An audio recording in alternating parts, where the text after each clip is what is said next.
लोगों का केशवा hair care में फिर से बहुत बहुत स्वागत है। देखिए दोस्तों, विंटर के सीज़न में, इस ठंडी के सीज़न में ना बहुत ज़्यादा हेयर फॉल होता है। स्पेशली जिन लोगों की बॉडी में वात दोष या पित्त दोष ज़्यादा होता है उन्हें तो बहुत ज़्यादा हेयर फॉल होता है। उसके पीछे बहुत सारी वजह हो सकती है। एनवायरनमेंट एक अलग वजह हो सकती है, हमारी बॉडी में बहुत सारे चेंजेस हुए हो रहते हैं, तो इन सारी चीज़ों की वजह से हमें हेयर फॉल होता है। आज की इस वीडियो में मैं आपके साथ बताने जा रहा हूँ कुछ ऐसी मिस्टेक्स जो हम लोग इस सीज़न में करते हैं। हो सकता है कोई 2 मिस्टेक करता हो, कोई 3 मिस्टेक करता हो, तो मैं 8 मिस्टेक्स आप लोगों को बताने वाला हूँ जो शायद इस सीज़न में बहुत सारे लोग करते हैं। अगर हमने उन्हें करेक्ट कर लिया, अगर हमने उन्हें करेक्ट करने की कोशिश की, देन आई एम श्योर कि आपका जो हेयर फॉल का प्रॉब्लम है वो 20 to 30% तक करेक्ट हो जाएगा एंड बहुत हद तक आप इंप्रूवमेंट देखेंगे। उतना ज़्यादा हेयर फॉल नहीं होगा जितना आपको अभी हो रहा है अगर आपने उन्हें करेक्ट करना शुरू कर दिया।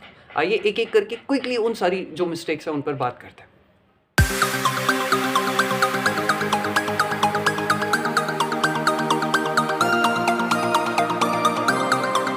वीडियो में हम आगे बढ़े, मैं आपको वो 8 रीज़न बताऊं उससे पहले मैं आपको बताना चाहता हूं कि इस सीज़न में हमें सबसे ज़्यादा हेयर फॉल होने के चांसेस क्यों होते हैं। देखिए, ठंडी का मौसम है, ठंडी हवाएं चलती हैं, ड्राई हवाएं चलती हैं, उसकी वजह से हमारी बॉडी डिहाइड्रेट हो जाती है।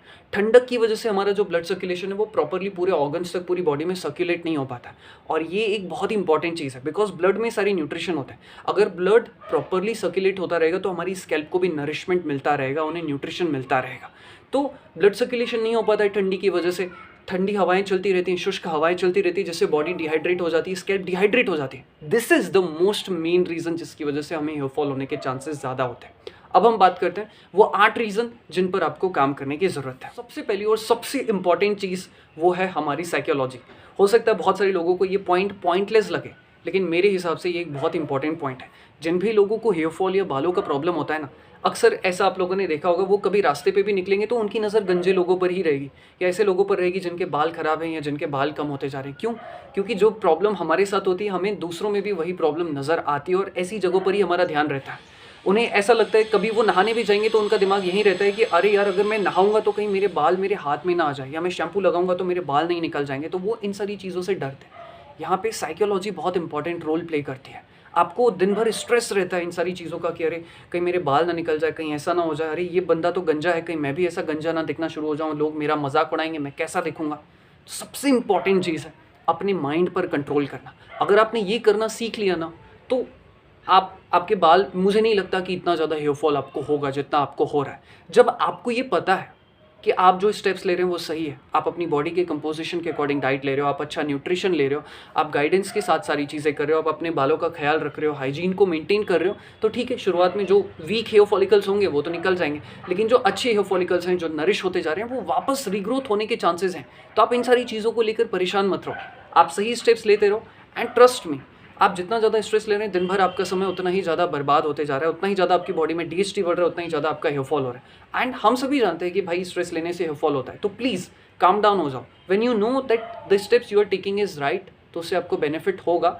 तो अपनी साइकोलॉजी पर कंट्रोल करना शुरू करो। किसी को हेयर फॉल हो रहा है तो उसको देखकर आप भी इतने ज़्यादा स्ट्रेस में मत हो जाओ कि अरे मेरा भी ऐसा है। उसकी अलग प्रॉब्लम है, आपकी अपनी प्रॉब्लम है। आप अपने हिसाब से जो आपको स्टेप्स बताए गए हैं आप उसे फॉलो करो एंड अपनी साइकोलॉजी पर आपका कंट्रोल होना चाहिए। दूसरी और बहुत इंपॉर्टेंट चीज़ आपको ध्यान रखनी चाहिए, इस सीज़न में आपको बॉडी की ऑयलिंग और स्कैल्प में मसाज करना बहुत ज़्यादा ज़रूरी है। बहुत सारे लोग इस पॉइंट को नेगलेक्ट करते हैं बिकॉज किसी को जॉब करना है, किसी की स्टडी है, टाइम ही नहीं मिलता। खुद के लिए टाइम निकालो। देखो, टाइम होता नहीं है, टाइम निकालना पड़ता है, तो आपको इस चीज़ के लिए समय निकालना पड़ेगा। मैंने आपको पहले ही बताया था कि इस सीज़न में जो हमारी बॉडी ड्राई हो जाती है, डिहाइड्रेट हो जाती है, ऐसे में आपको आपकी बॉडी को ऑयलिंग करना बहुत ज़्यादा ज़रूरी है। अब इसका हेयर फॉल से क्या संबंध है भाई? जब आप ऑयलिंग करते हो ना अपनी बॉडी पे, तो आपका ब्लड सर्कुलेशन लेवल अच्छा होते जाता है, और ब्लड सर्कुलेशन अच्छा होगा तो उसका इंपैक्ट आपके बालों पर, आपकी स्कैल्प पर भी पड़ेगा, तो आपका हेयर फॉल कम होगा। ये आयुर्वेदिक टेक्निक है, एलोपैथी नहीं है जो एक सिंगल चीज़ पे फोकस किया, कुछ टाइम के लिए आपकी चीज़ रुक जाएगी फिर वो वापस हो जाएगी। ये आयुर्वेदिक तरीका है जिसमें आपकी ओवरऑल बॉडी और आपके बाल अच्छे होंगे। तो आपको ऑयलिंग करनी ही पड़ेगी। हफ्ते में 2 या 3 बार आपको ज़रूर ऑयल करना चाहिए। कौन सा ऑयल करना चाहिए? तो आपको तिल का ऑयल लगाना चाहिए। इस सीज़न में तिल का ऑयल लगाओगे तो आपकी बॉडी और स्किन अच्छी रहेगी और ब्लड सर्कुलेशन एनहेंस होगा, तो आपके बालों पर भी असर पड़ेगा।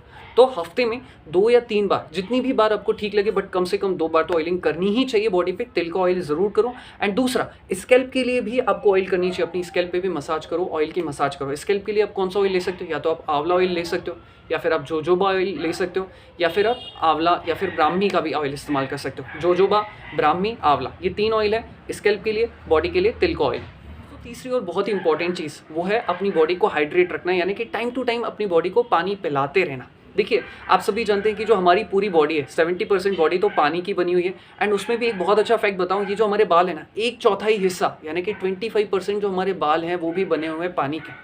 और इस सीज़न में ठंडी की वजह से हम लोग पानी कम पीते हैं, जबकि गर्मी में हम ज़्यादा पीते हैं। ये सारा लॉजिक तो आप सभी समझते हैं। इसीलिए आपको खास ख्याल रखना है कि आप दिन भर में टाइम टू टाइम पानी पीते रहो एंड कोशिश करो, क्योंकि ठंडी का सीज़न है, थोड़ा बहुत गुनगुना या गर्म पानी पियो। इससे डाइजेशन भी अच्छा रहेगा, बॉडी में से टॉक्सिन्स रिलीज़ हो जाएंगे एंड अल्टीमेटली इसका असर आपके बालों पर पड़ेगा। दिखने में ये चीज़ छोटी लगती है, लेकिन इसका इम्पैक्ट बहुत बड़ा है। चौथी और बहुत ही इंपॉर्टेंट चीज़, मैंने भी अपनी लाइफ में पहले ऐसी गलती की है, अब तो मैं चलो थोड़ा बहुत समझ गया और मैं आप लोगों से भी रिक्वेस्ट करता हूँ, बिकॉज बहुत सारे लोग ये मिस्टेक कर रहे होंगे और इसकी वजह से आपको हेयर फॉल और ज़्यादा हो रहा होगा। वो पता है गलती क्या है? वो गलती ये है कि इस विंटर के सीज़न में हम सोचते हैं यार बहुत ठंड लग रही है, आज नहीं नहाता हूँ, कल नहा लूँगा, परसों नहा लेता हूँ। कुछ लोग तो ऐसे होते हैं जो 3-3 4-4 दिन तक नहीं नहाते हैं। इसकी वजह से आपका हेयर फॉल और ज़्यादा बढ़ जाएगा। मैं आपको एक चीज़ कहना चाहता हूँ कि अगर तो आपको हेयर फॉल की प्रॉब्लम है या बालों से रिलेटेड कोई भी प्रॉब्लम है और अगर आप नहीं नहाते हैं, किसी दिन आप मिस कर देते हैं, तो आपका हेयर फॉल दुगना तिगुना बढ़ जाता है। बिकॉज आपने आपकी स्कैल्प की केयर ही नहीं की, हाइजीन मेंटेन नहीं की, तो जिसकी वजह से आपकी फॉलिंग की फ्रीक्वेंसी बढ़ जाएगी। इसीलिए हर दिन नहाओ, बिकॉज जब आप स्कैल्प पर पानी डाल रहे हैं तो स्कैल्प में जो इन्फ्लेमेशन होता है वो दूर होता है, शरीर की गर्माहट दूर होती है। कहीं ना कहीं ये चीज़ आपके बालों पर भी इम्पैक्ट करती है डायरेक्टली एंड इनडायरेक्टली। इसीलिए अपनी बालों की हाइजीन मेंटेन करो, रोज नहाओ, इससे आपको डेफिनेटली फ़ायदा होगा। गलती मत करना कि आप सोचो कि यार कल नहा लूँ, परसों ना, किसी दिन किसी वजह से मिस हो गया, दैन वो एक अलग चीज़ है। फिर पांचवी और बहुत ही इंपॉर्टेंट चीज़ जो कि आपको बिल्कुल भी नहीं भूलना चाहिए, वो है एक्सरसाइज, योगा या प्राणायाम करना। ठंडी के सीज़न में पता है अक्सर क्या होता है, हम लोग सोचते हैं यार 6 बज गए, सुबह 6 बजे उठने का टाइम था, फिर देखते हैं यार बहुत नींद आ रही है, बहुत ठंडी लग रही है, हम और सो जाते हैं। ऐसे में हमारा आधा घंटा 1 घंटा बर्बाद हो जाता है। फिर हम देखते हैं ओ माय गॉड, स्कूल जाने का टाइम हो गया या कॉलेज जाने का टाइम हो गया, किसी के जॉब का टाइम हो गया, और फिर हम एक्सरसाइज को छोड़ देते हैं बिकॉज हमें लगता है यार ये कौन सी बहुत इंपॉर्टेंट चीज़ है, नहीं की तो। इसीलिए इसको अपनी प्रायोरिटी बनाओ, टाइम पर उठो, टाइम पर एक्सरसाइज करो। बिकॉज जब आप एक्सरसाइज कर रहे होते हैं, अगर आपको हेयर फॉल की प्रॉब्लम है तो आप एक्सरसाइज को छोड़ नहीं सकते। भले आप कुछ भी करो, भले आप 15 मिनट के लिए करो, 20 मिनट के लिए करो, बट एक कॉन्सिस्टेंट आपका रूटीन होना चाहिए। और एक्सरसाइज तो आपको करनी ही पड़ेगी, बिकॉज ब्लड सर्कुलेशन एनहेंस होगा, आपकी बॉडी के ऑर्गन्स एक्टिवेट रहेंगे, जिससे अल्टीमेटली आपको ही फायदा है। बॉडी में हेल्दी हार्मोन्स प्रोड्यूस होंगे तो अल्टीमेटली आपके बालों को ही फायदा है। तो इस चीज़ को मिस मत करना। भले आप रोज नहीं कर सको, हफ्ते में 3 दिन कर सकते हो तो 3 दिन करो, बट कॉन्सिस्टेंसी के साथ करो। तो छठवां और बहुत ही इंपॉर्टेंट रीज़न, इस सीज़न में हम लोग और सीज़न के मुकाबले कुछ ज़्यादा ही अनहेल्दी फूड खाते हैं। इस सीज़न में पार्टीज़ होती हैं, बिकॉज साल ख़त्म होने को आ रहा है, तो दिसंबर आ रहा होता है, तो अलग ही चीज़ें चल रही होती है, शादियों का सीज़न हो रहा होता है, तो हम बहुत सारा अनहेल्दी फूड खाते हैं। इसीलिए आई रिक्वेस्ट, अगर आपको हेयर फॉल हो रहा है, मैं ये नहीं कह रहा कि आप मत खाओ या ये मत करो या वो मत करो, बट अपनी बॉडी की कंपोजिशन का ध्यान रखो और अपनी लिमिटेशंस का ध्यान रखो। अगर आपकी बॉडी में पित्त दोष की वजह से हेयर फॉल की प्रॉब्लम हो रही है तो ज़्यादा स्पाइसी फूड मत खाओ, ज़्यादा सॉल्टी फूड मत खाओ। एंड अगर आपको कफ दोष की वजह से हेयर फॉल हो रहा है या फिर ऑयली स्कैल्प है तो ज़्यादा हैवी फूड मत खाओ, ज़्यादा ऑयली फूड मत खाओ। इन सारी चीज़ों का आपको ध्यान रखना है। एंड वात दोष वाले भी अपनी बॉडी के कंपोजिशन के अकॉर्डिंग, मतलब कहने का मतलब ये है कि आपको आपकी बॉडी के कंपोजिशन के अकॉर्डिंग खाना है एंड अपनी लिमिटेशंस को ध्यान में रखकर ही चीज़ें खाइए। एंड रात को कोशिश करो कि 8 साढ़े 8 बजे तक आपका खाना हो जाए तो अच्छा है, ताकि आपकी स्लीप भी अच्छी हो।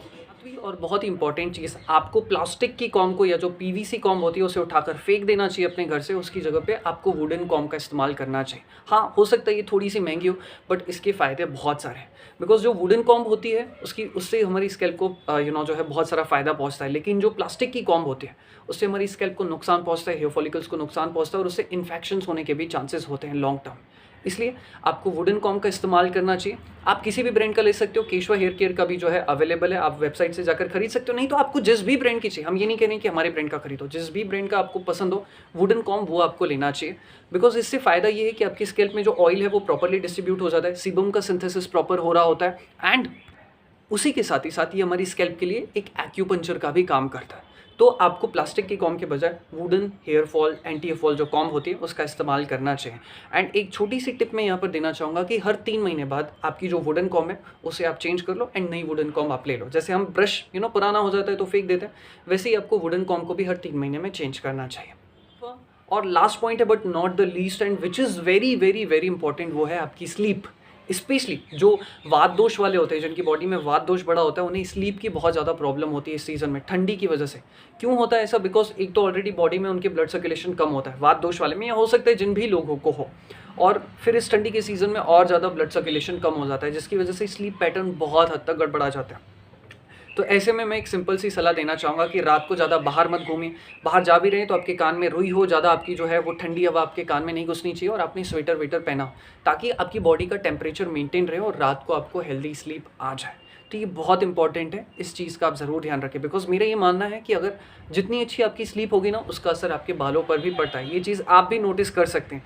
किसी दिन अगर आपकी नींद अच्छी हुई तो आप खुद देखेंगे कि आपके बालों में चमक है, लेकिन किसी दिन अगर आपकी स्लीप पैटर्न अच्छी नहीं है ना, तो आप खुद देखेंगे कि आपके बालों की चमक पता नहीं कहाँ खो गई है। तो इस चीज़ का बहुत ज़्यादा ध्यान रखें। सो ये 8 वो पॉइंट्स हैं जिनका आपको ज़रूर, ज़रूर, ज़रूर ध्यान रखना है। बाकी अगर आप एंटी हेयर फॉल कॉम्ब लेना चाहें तो वेबसाइट पर जाकर ले सकते हैं। Thank you so much. इसी के साथ इस वीडियो को समाप्त करते हैं। एंड अगर आप केशवा के बारे में कुछ पूछना चाहते हैं या केशवा के हेयर रिलेटेड जो चीज़ें हैं, जो ट्रीटमेंट है, जो प्रोसेस है, ऑल नेचुरल होते हैं, वो 800 रुपीज़ से स्टार्ट होती है। अगर आप एनरोल करना चाहें तो एनरोल कर सकते हैं। ये नंबर है या फिर ये वेबसाइट है, जहाँ से भी आपको ठीक लगे, चॉइस आपकी। Thank you so much. Goodbye, take care. मैं दिल से आपके स्वस्थ बालों की कामना करता हूँ। ढेर सारा प्यार आप सभी लोगों के लिए। Thank you.